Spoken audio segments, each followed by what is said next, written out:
কিছু সম্পর্কে শুরুটা হয় সারা জীবন পাশে থাকার আশ্বাস দিয়ে, আর রীতিটা না হয় বাকি জীবন তাকে ভুলে থাকার চেষ্টা নিয়ে। আমাদের পরিচয়টা হয় ফেসবুক থেকে।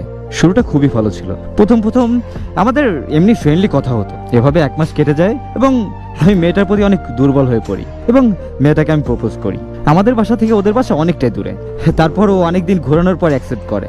তারপর আমাদের রিলেশনটা ভালো চলতেছিল এবং এভাবে 9টা মাস কেটে যায়। আমাকে একটা ছেলে নক করে এবং অনেক কিছু বলে ওর ব্যাপারে। মেয়েটা কিন্তু অনেক খারাপ, সে কিন্তু ভালো না ভাই, আপনি ওর সাথে রিলেশন করেন না, পরবর্তীতে আপনারই সমস্যা হবে। আমি বললাম ভাই সমস্যা নাই। তার 2 দিন পরেই শুনতে পাই যে ওর আরেকটা ছেলের সাথে রিলেশন ছিল, আর ওই ছেলের সাথে আমার কথাও হয়, আর অনেক কিছুই বলে ওর নামে। আর ওই ছেলেটা আমাকে এমন কথাও বলছে যেটা আসলে আমি মুখে উচ্চারণও করতে পারবো না, আর ওর অনেক বাজে পিক আমাকে দেখাইছে।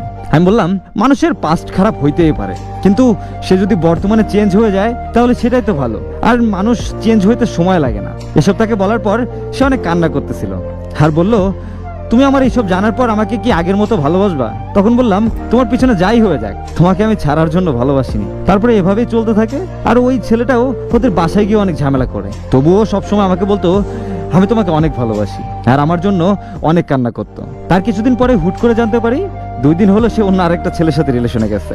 এগুলা শোনার পর আমি অনেক ভেঙে পড়ি। আমি পুরো ডিপ্রেশনে চলে গেছিলাম, সেন্সলেস হয়ে রাস্তায় পড়েছিলাম। তারপরেও আমি ওরা অনেক বোঝানোর চেষ্টা করছি, দেখো তুমি যাই করো আমাকে ছেড়ে যেও না। অনেক কাঁদছিলাম, কাঁদতে কাঁদতে চোখটা ফুলাই ফেলছিলাম, তবুও না কোনো লাভ হয় নাই। আমার বাসার সবাই ওর কথা জানতো এবং আমি ওর আম্মুর সাথে কথা বলছি বিয়ের জন্য, কিন্তু সে বলে তার নাকি আমাকে এখন আর ভালো লাগে না। সে নাকি আরো 3-4টা ছেলের সাথে এমন করছে। তার বাজে পিকও মানুষ আমাকে দেখাইছে, তবুও না তারে আমি ভালোবাসছি। তারপর আমি মাইনে নিছি, কোনো মানুষের সবটুকু জানার পরেও যদি কেউ ওই মানুষকে এতটা ভালোবাসে, তাহলে সেই মানুষটা কিভাবে এমন করতে পারে। আমি চাই আমার এই গল্পটা সবাই জানো, যাতে কোনো মেয়ের কাছে এভাবে কেউ না ঠকে, কোনো মেয়ের উপরে এতটা বিশ্বাস যেন কেউ না রাখে, যাতে নিজের লাইফটাই শেষ